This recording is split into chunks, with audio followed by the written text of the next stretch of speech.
At this point, you should have already checked with me or a friend to make sure that you pinned it correctly. Me if you are really not sure, before you stitch it together. So we have not completed grade 1 yet. Grade 1, you're going to pin your 11 and 12 together first, and then you're going to have someone check it, and then you're going to start stitching. So when you get to your sewing machine, obviously you want to thread it. Make sure that you take off any old thread that was on there from previous projects. You want to use your thread that you bought specifically for your pajama pants that matches. So take the thread off your bobbin. For our purposes, so you can see it really well on my project, my thread is not going to match at all with this. It's going to really stand out, but that's so y'all can see the contrast.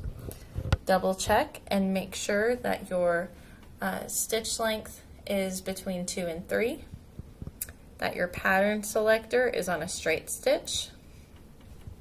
You also want to double check your thread tension dial. Make sure no one's been messing with it. It should be set like this. Those of you at the other machines, it should be in the center or on the number 4 mark. For this entire project, in your pattern packet, we haven't really talked about your pattern packet, but it gives you all the information that you need for the rest of the project. So here at the beginning, so on the front page, any pattern that you get is going to look like this. It'll have a layout of all the pieces, the things that you can make. It'll tell you what piece numbers you need for each one, and then it's also going to have the cutting layout.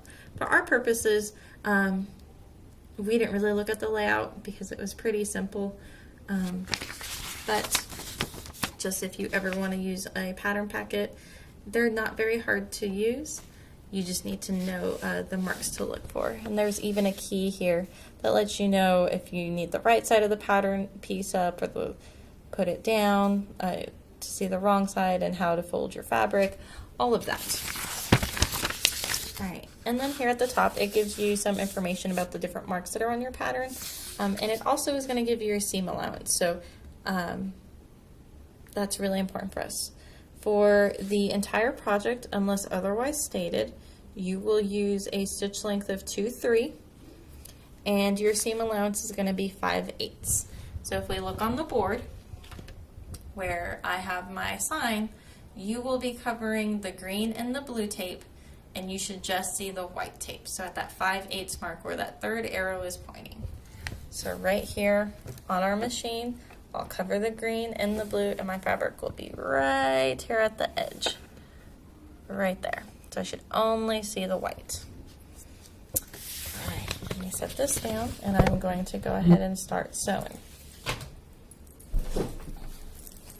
So I have my piece 11 and 12.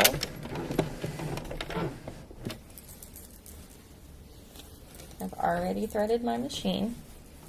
Okay, and I'm going to start. This is the crotch. Okay, so I'm going to start here at the very beginning of my fabric. If I don't start at the very beginning, you're going to end up having a gap. And since they're pants, I don't think that would be a very good idea. Okay, so I want to line it up. So when I look here, I like to look right here where my needle comes down. I want to make sure that there is fabric right there and not too much towards the back, because if there's too much towards the back, that means that there's going to be a space that does not get stitched on. Okay, so that's a good spot to start. And I have my fabric lined up covering the green and blue right there on the edge of the white. Alright, so now we're going to go ahead and start sewing. I'm going to turn my machine on.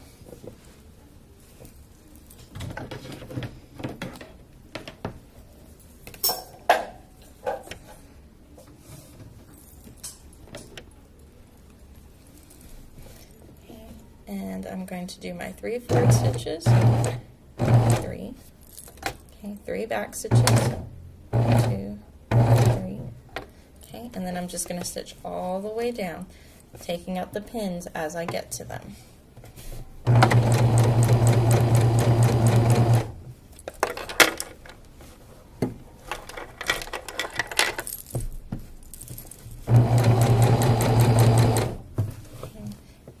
straighten your fabric out as you go. That'll just help you sew and not create any bubbles, any gathers. You want your fabric to be completely flat.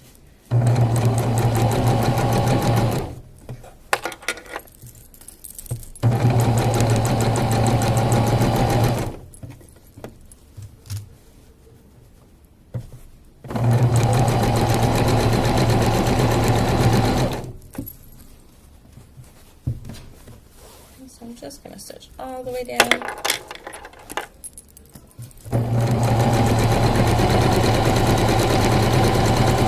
I'm going to go rather quickly because I've done this before.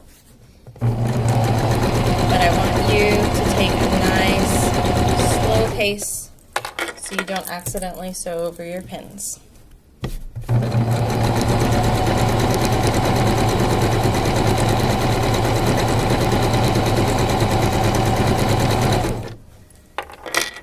Make sure the whole time that your seam allowance stays the same, covering that green and blue.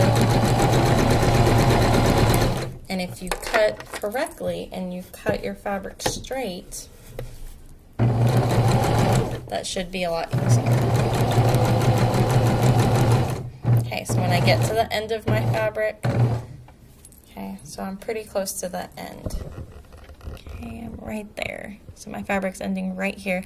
I'm going to go ahead and do my 3 back stitches. Hold my reverse lever down.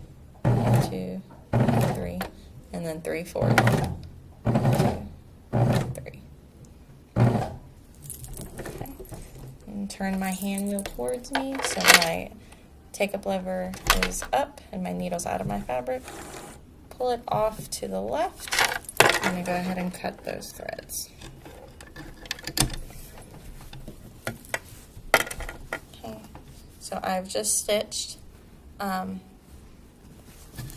you can see I have my 5/8 seam allowance, and I'm going to go ahead and stitch my other piece 11 and 12, which we have already pinned together, and then that will be grade 1. So after you stitch both of your legs 11 and 12 together, then you can bring them up and have me check them before you move on to grade number 2.